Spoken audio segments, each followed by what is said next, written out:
시편 1편 1절에서 3절. 복 있는 사람은 악인들의 꾀를 따르지 아니하며 죄인들의 길에 서지 아니하며 오만한 자들의 자리에 앉지 아니하고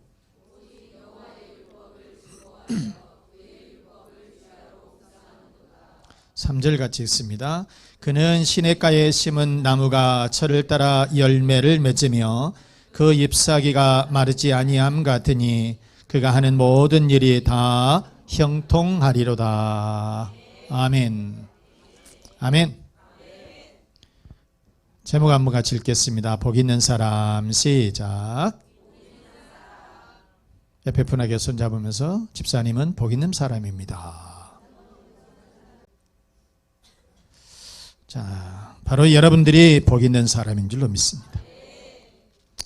시편 1편은 우리가 시편이 150편까지 있어요. 시편이 150편까지 있는데 그 가운데서 시편이 1편은 시편 전체의 주제다 이렇게 볼 수 있어요. 시편 전체의 주제다. 즉 그래서 절대 초월자이고 창조주이신 그 하나님, 그리고 피조물인 인간의 이 관계, 즉 우리들이 하나님을 어떻게 섬길 때에 하나님께서는 우리들에게 복을 내려주시고 하나님은 우리들에게 어떠한 복을 내려주시는가, 이 말씀을 통해서, 이 시편을 통해서 우리들에게 가르쳐주고 있다, 그런 말씀인 거죠. 그러니까 하나님은 인간의 존재를 결정하시는 것이고 선과 악의 기준이 누구에게 있느냐? 하나님께 있다. 하나님께 있다. 그러기에 우리들은 하나님과의 관계를 어떻게 해야 될 것이냐? 하나님과의 관계, 내가 하나님을 어떻게 섬기고 하나님은 나에게 어떤 축복을 내려주시고, 그러므로 우리 하나님과의 우리의 관계는 어떤 관계이냐? 그리고 우리들은 하나님을 어떻게 모셔야 될 것인가? 이 말씀을 하고 있어요. 자, 그러면 먼저 하나님은 우리들에게 어떤 축복을 내려주실까? 첫째, 하나님은 우리를 형통하게 해주신다. 시작. 하나님은 우리를 형통하게 해주신다. 3절 말씀해 보시면 그는 시냇가에 심은 나무가 철을 따라 열매를 맺으며 그 잎사귀가 마르지 아니함 같으니 그가 하는 모든 일이 다 형통하리로다. 아멘.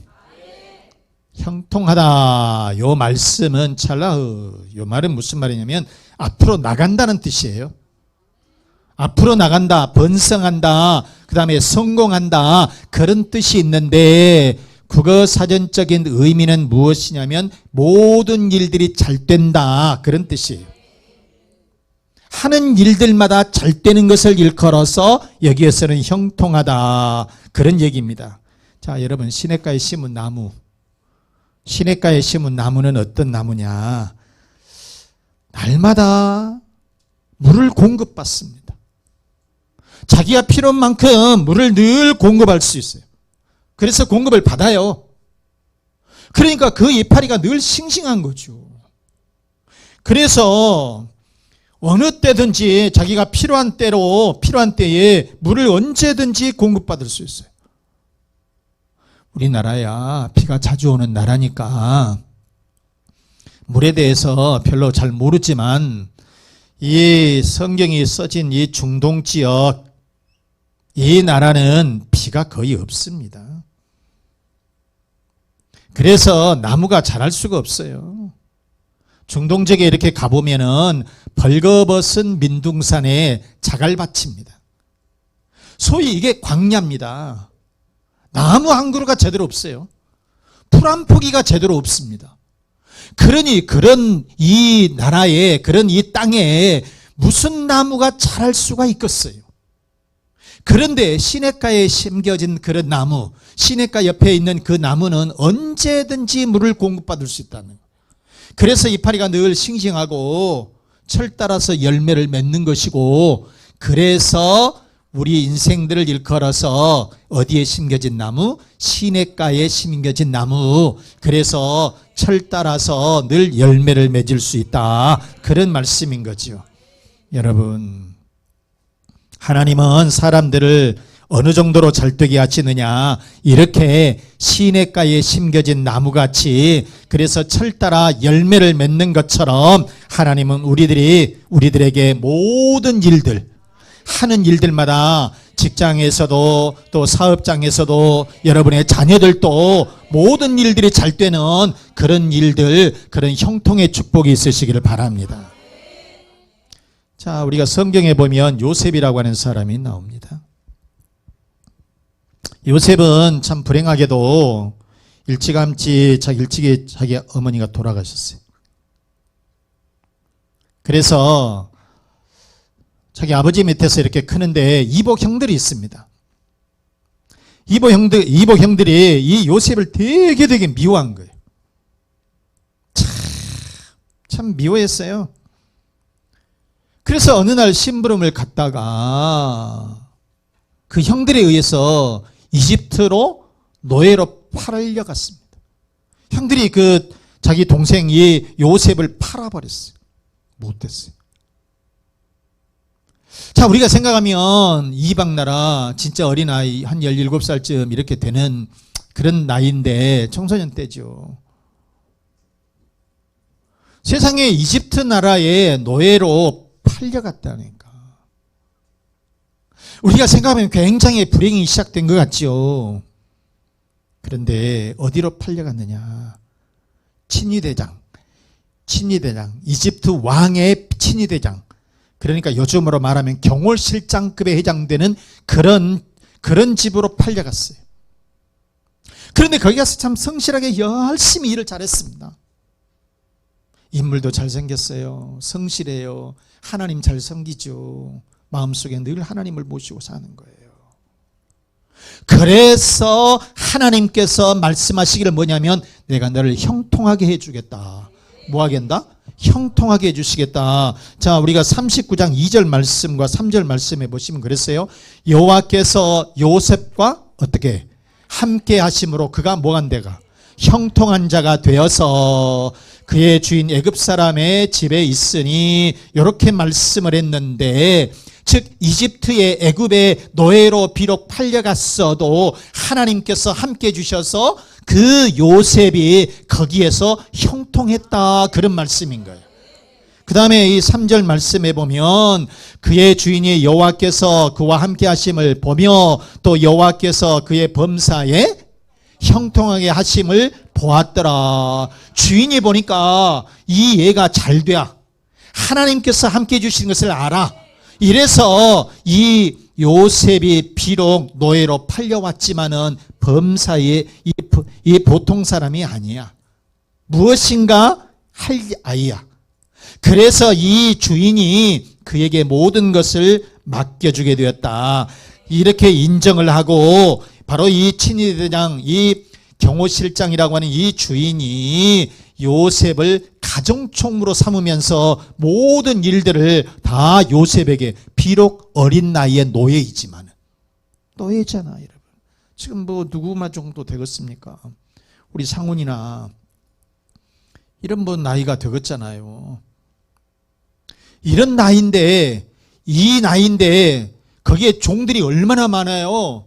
일들도 이 가정의 일들이 친위대장 정도 되니까 얼마나 큰 집이에요. 그런데 모든 것을 요셉에게 다 맡겼다는 것이에요.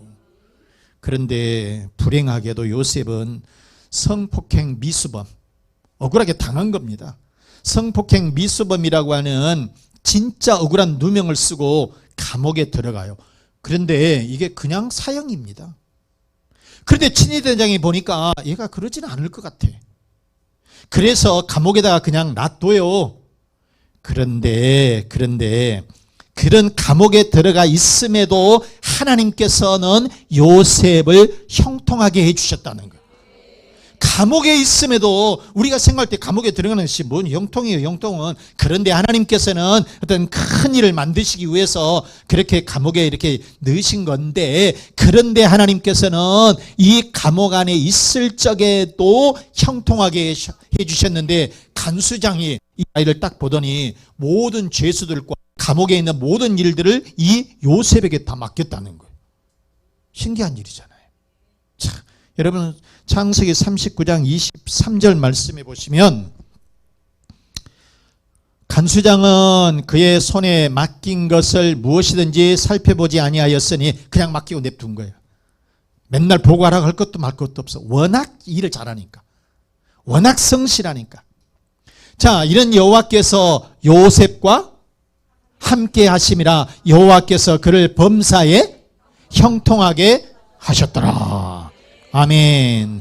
결국 요셉은 누명을 벗고 이집트의 총리가 되는 31살 나이, 어린 나이에 이집트 이 제국의 총리가 되는 엄청난 축복을 누리게 되었다.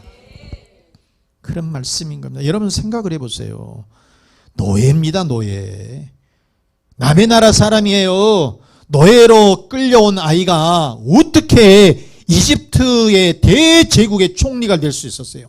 하나님께서 함께 하시니까, 하나님께서 축복하시니까, 하나님께서 그를 형통하게 만들어 주시니까 그가 이집트 제국의 총리가 되는 그런 축복을 누리게 되었더라. 우리가 성경의 역대하 26장에 보면 우시아라고 하는 왕이 나옵니다. 이 남유다의 10번째 왕입니다. 그런데 이 우시아는 형통한 왕이었어요. 무슨 왕? 형통한 왕이었다. 무슨 일이 잘 돼야 그냥 잘 된다는 것이에요. 하나님이 이 우시아를 얼마만큼 형통하게 해주셨느냐 하면은, 솔로몬 이후, 자 여러분, 유다의 역사, 이스라엘의 역사에서 솔로몬 때가 가장, 다윗과 이 솔로몬 때가 가장 부강한 나라였습니다. 그런데 이 솔로몬 이후에 가장 최고의 번영을 누렸던 이 왕이 우시아 왕이에요. 성경은 그래서 역대하 26장 5절에 뭐라고 얘기를 하냐면, 그가 여호와를 찾을 동안에는 하나님이 뭐 했다고? 형통하게 하셨더라. 자, 여러분 어느 정도의 이 우시아 왕 때에 형통했느냐면은 영토가 제일 크게 확장이 됐습니다. 다윗 때도 이 영토를 굉장히 확장을 시켰지만은 이 우시아 왕 때도요, 영토를 굉장히 확장을 시켜가지고 고대 근동에서는 최고 강국으로 부강을 했습니다. 그리고 그 주위에 있는 나라들이 조공을 바칠 정도예요. 조공을 바칠 정도입니다. 그리고 이 우시아의 이름이 이집트의 변방에까지 알려질 정도로, 그 정도로 이 부강한 나라, 형통한 왕이 되었다. 또 이 보게 되면 농업을 포함해서 각종 산업이 굉장히 번성했던 때가 이 우시아 왕 때입니다. 또 보게 되면 강한 군대를 가지고 있었어요. 그러면서 무기를 신개발을 계속했어요. 그러니까 이 우시아, 유다의 이 우시아 왕이 최고의 번성기를 누릴 수가 있었다, 그런 얘기예요. 그러면 여러분, 우시아 왕이 왜 이렇게 번성하고 형통한 나라가 될 수 있었느냐, 그런 왕이 될 수 있었느냐? 역대하 26장 7절 말씀해 보시면, 하나님이 뭐 했다고? 그를 도우셔서, 그 말이에요. 하나님이 그를 도우셨다는 거예요. 여러분, 하나님이 도우시면 형통한 사람이 될 줄로 믿습니다. 하나님이 도우시면 형통한 사람이 되는 거예요. 형통의 축복을 받을 줄로 믿습니다. 여러분, 사랑하는 여러분, 하나님이 도와주시면 형통하게 되실 줄로 믿습니다. 사람의 힘으로 되는 것이 아니에요. 하나님의 은혜로 된다는 것입니다. 우시아 왕은 이처럼 부강한 나라로 형통한 축복으로 하나님께서 복을 내려 주신 줄로 믿습니다. 그 하나님이 우리들에게도 반드시 형통하게 해 주실 줄로 믿습니다. 시냇가에 심은 나무처럼 열매를 맺는 그런 축복, 그런 형통의 축복이 있으시기를 바랍니다. 자, 그러면 두 번째, 하나님은 우리들이 형통하여서 복된 사람이 되기를 원하신다 그랬어요. 그러면 우리들이 형통하기 위해서 오늘 본문 말씀에서 우리는 어떻게 해야 되느냐? 우리는 어떻게 해야 되느냐? 우리는 말씀을 늘 묵상해야 되는 거예요. 자, 따라서 하겠어요? 우리는, 자, 따라서 합니다. 우리는 말씀을 늘 묵상해야 된다. 우리는 말씀을 늘 묵상해야 된다. 2절 말씀 봅니다. 오직 여호와의 율법을 즐거워하여 그의 율법을 주야로 묵상하는도다. 뭐 한다고요? 묵상하는도다. 묵상하다란 말이 뭔 말이냐고. 묵상하다. 깊이 생각하다는 뜻이에요. 그러니까 작은 소리로 이걸 계속적으로 읽으면서 그 말씀을 가슴에다가 새기고 또 깊이 새겨지는 것을 일컬어서 묵상이라고 하는 거예요. 그냥 건성으로 하는 것이 아니라 그 말씀을, 하나님의 말씀을 묵상한다. 그것은 이 말씀을 가슴에 새기고 또 새기고 또 새기면서 그 말씀을 되뇌이는 것을 일컬어서 묵상한다. 그런 말씀이에요. 여러분, 근데 하나님의 말씀이 묵상이 잘 됩니까? 안 됩니까? 돼, 안 돼? 별로 말씀 재미없지. 환자들은 밥맛이 좋을까요? 안 좋을까요? 안 좋아서 안 먹으려고 그래. 건강한 사람은 한 번 먹고 또 먹고 밖에 나갔다가 또 먹고 또 들어와서 또 먹고 나갈 때 먹고 들어올 때 먹고 계속 먹어요. 그런데 환자들은 줘도 안 먹어. 더 좋은 것 줘도 싫어. 성경 말씀, 여러분, 이 말씀 여러분들의 좋아 안 좋아? 그러면 말씀 잘 읽으세요. 말씀 잘 들으세요. 그럼 여러분 건강한 사람이에요. 영적으로 건강한 사람이에요. 그런데 설교 듣기 싫어해. 유튜브에 가서 설교 한 번씩 보라 그러면은 싫어. 그러면 뭐한 사람? 병자, 환자라고. 병원에 빨리 가야 된다니까. 그런데 그런 병원에서는 고치는 게 아니라 영적인 병자예요. 우리는 여러분 하나님의 말씀을 묵상하고 그 말씀을 즐거워하고 그 말씀을 가까이 하고 또 새기고 또 새기는 그런 사람이 그런 여러분들이 형통의 축복을 받을 줄로 믿습니다. 김동환 목사님 2000년에 서울대학교를 수석으로 졸업을 해요. 서울대학교 수석이에요. 서울대학교 수석. 그래가지고 이 사람이 총신대학교 신대원에 들어가서 지금은 목사님이 됐습니다. 그런데 이 김동환은 10대에, 어린 10대에 내가 다니엘처럼 되겠다.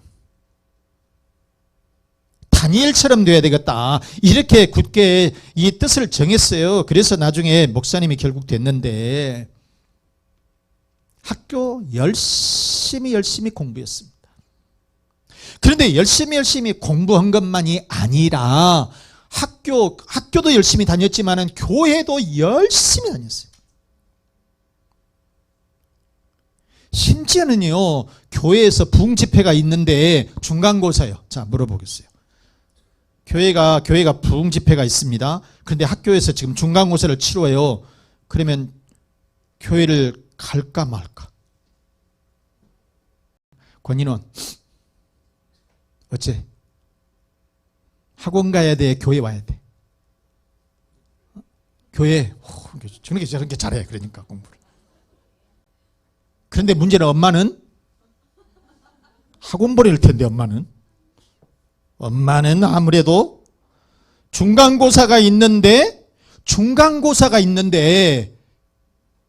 진짜 누가 교회를 보내겠냐고. 학원 보내지. 그런데 이 김동환의 어머니는 일절 없어요.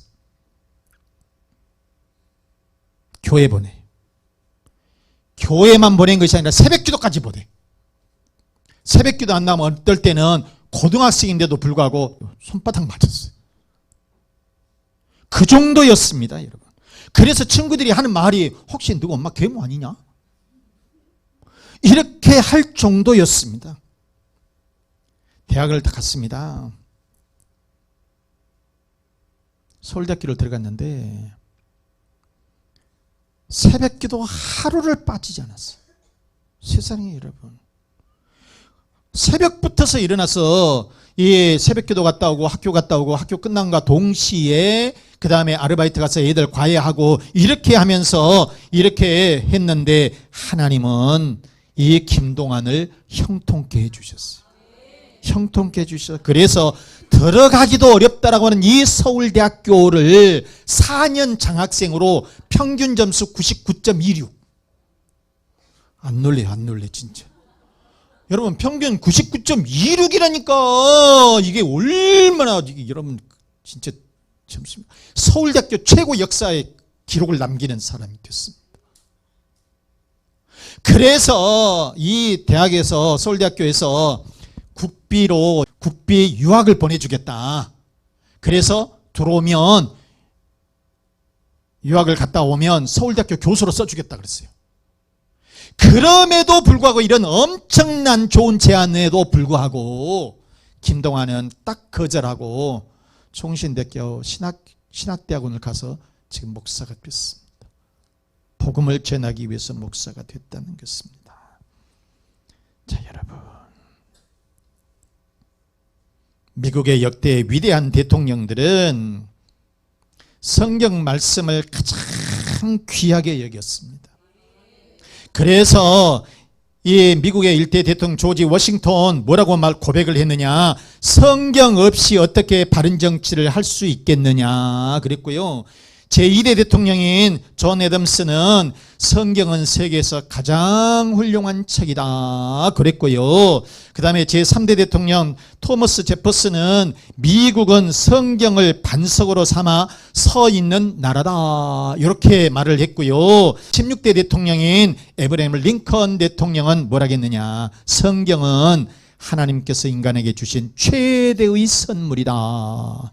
그래서 사람이 훌륭하게 살고 보람있게 죽으려고 하면 날마다 성경을 묵상해야 된다 그랬습니다. 여러분, 유대인 자녀들은 그래요. 하나님의 말씀을 늘 묵상을 했어요. 하나님의 말씀을 손목에다가 감고 다녔습니다. 하나님의 말씀을 이마에다가 붙이고 다녔어요. 이렇게 하나님의 말씀을 어렸을 때부터서 가르쳤습니다. 그래서 이 조그만 나라 이스라엘 나라가 세계에 가장 영향력 있는 나라가 되어버렸습니다. 김동완 학교 다니는데 얼마나 바쁘겠습니까? 그렇지만은 하나님의 말씀을 늘 묵상했습니다. 새벽기도 빼뜨리지 않았습니다. 그래서 서울대에서 가장 우수한 성적으로 졸업을 할 수 있었다라고 하는 것입니다. 사랑하는 교회 여러분, 말씀을 늘 묵상하면 복된 사람이 될 줄로 믿습니다. 말씀을 가슴에 새기고요, 깊이 새기면 반드시 모든 일들이 잘 되는 형통한 사람이 될 줄로 믿습니다. 말씀을 가까이 하면 하나님의 말씀, 성경 말씀, 하나님을 가까이 하게 되면 우리는 성공한 인생이 될 줄로 믿습니다. 말씀을 묵상함으로 여러분의 가정과 또 여러분의 자녀들과 일터마다 모든 일들이 형통하시기를 주 예수 그리스도 이름으로 축원합니다. 축원합니다. 자, 이 말씀 생각하면서 우리는 복 있는 사람이다. 아멘. 말씀을 가까이 하고 묵상하여서 복 있는 사람이 되자. 또 여러분의 가정의 평안을 위해서, 자녀의 앞길을 위해서, 건강을 위해서, 사업과 직장의 번성을 위해서 우리 다 같이 기도하겠습니다.